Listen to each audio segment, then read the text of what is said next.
സഹോദരങ്ങളെ, അല്ലാഹു സുബ്ഹാനഹു വ തആല അവൻ നമ്മോട് കൽപ്പിച്ചിട്ടുള്ള കൽപ്പനയാണ്, നമ്മെ ഏൽപ്പിച്ചിട്ടുള്ള ബാധ്യതയാണ് നമ്മുടെ ഇൽമിന്റെയും കഴിവിന്റെയും അളവനുസരിച്ച് അവന്റെ ദീൻ പ്രചരിപ്പിക്കുക എന്നുള്ളത്.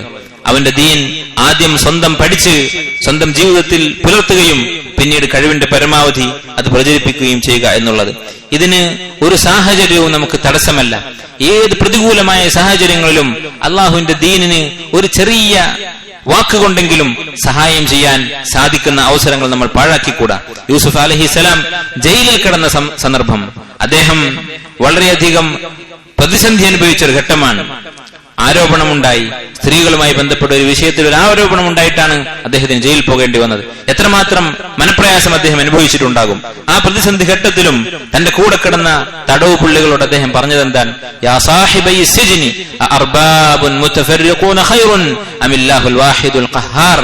എന്റെ കൂടെ ജയിലിൽ കിടക്കുന്ന സഹോദരങ്ങൾ, ജയിലിൽ കിടക്കുന്ന ആളുകളെ, അർബാബുൻ മുതഫർരിഖൂന, വ്യത്യസ്തരായ റബ്ബുമാരാണോ ഇലാഹുമാരാണോ, ഖൈറുൻ അതാണോ നല്ലത്, അമില്ലാഹുൽ വാഹിദുൽ ഖഹാർ അതല്ല ഏകനായ എല്ലാവരെയും നിയന്ത്രിക്കുന്ന അള്ളാഹുവാണോ, അവനെ ആരാധിക്കുന്നതാണോ നല്ലത് എന്ന് അദ്ദേഹം ചോദിക്കുകയുണ്ടായി.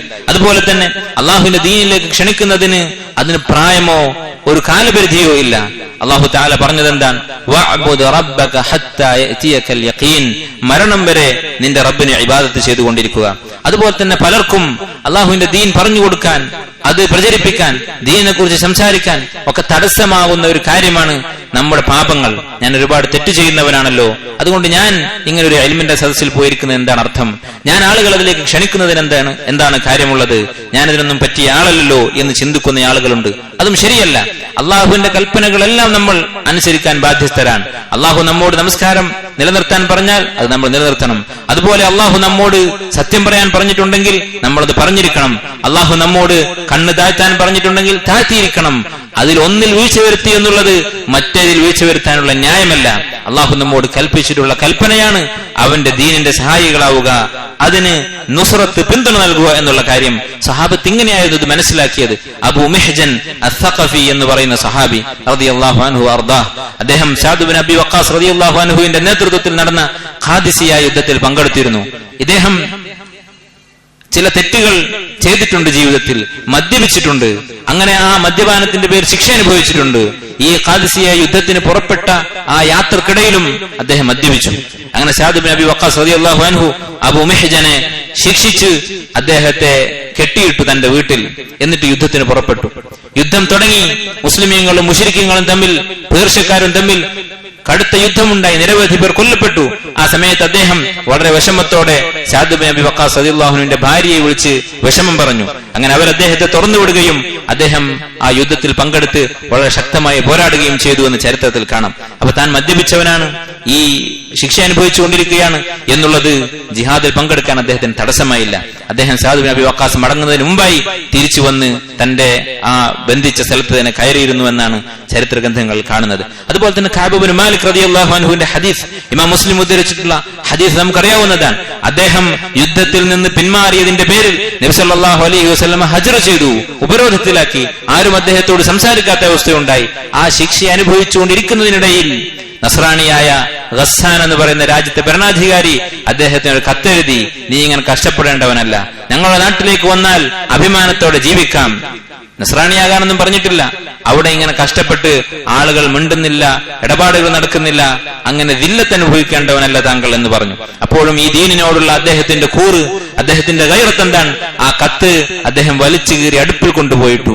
അപ്പോഴും ഇസ്ലാമിനോടുള്ള കൂറും ആത്മാർത്ഥതയും നിലനിർത്തിയവരായിരുന്നു അവർ. അപ്പൊ നമ്മുടെ അവസ്ഥ എന്തായിരുന്നാലും അള്ളാഹുവിന്റെ ദീൻ അത് പഠിക്കാനും പഠിപ്പിക്കാനും കിട്ടുന്ന അവസരങ്ങൾ നമ്മുടെ വലുപ്പത്തിനനുസരിച്ച് നമ്മൾ ഉപയോഗപ്പെടുത്തണം. ദീൻ പഠിപ്പിക്കൂ എന്ന് പറഞ്ഞാൽ എല്ലാവരും എല്ലാ സ്ഥാനങ്ങളും കൈയടക്കണം, അവനവന്റെ അറിവ് പരിഗണിക്കാതെ എല്ലാ വിഷയത്തിലും സംസാരിക്കണം എന്നല്ല ഉദ്ദേശിക്കുന്നത്.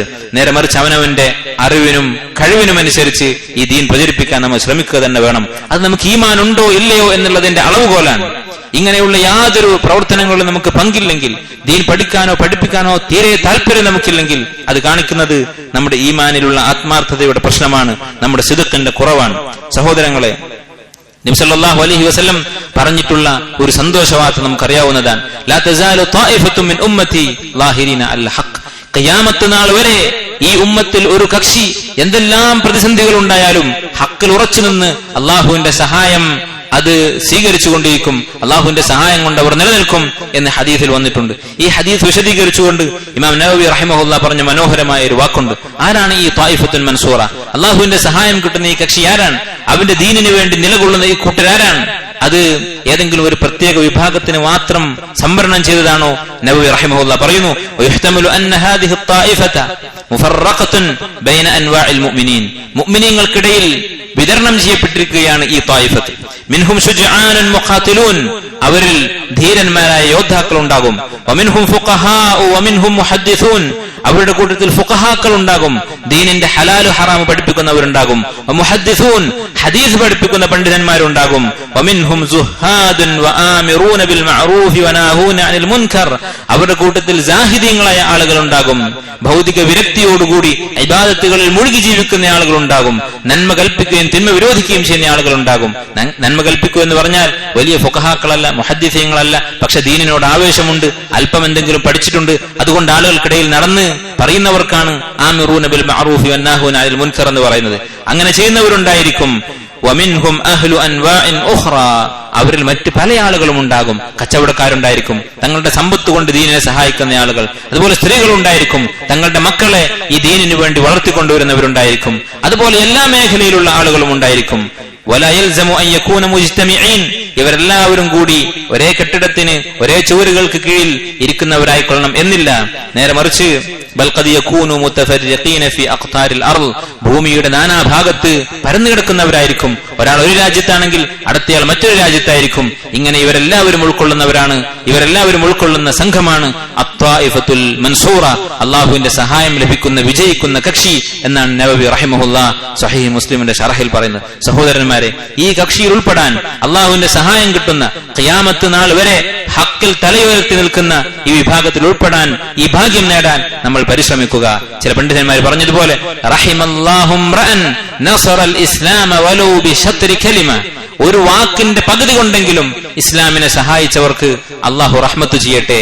അക്കൂട്ടത്തിൽ ഉൾപ്പെടാൻ അള്ളാഹു സുബ്ഹാനഹു വ തആല നമുക്ക് തൗഫീഖ് നൽകുമാറാകട്ടെ.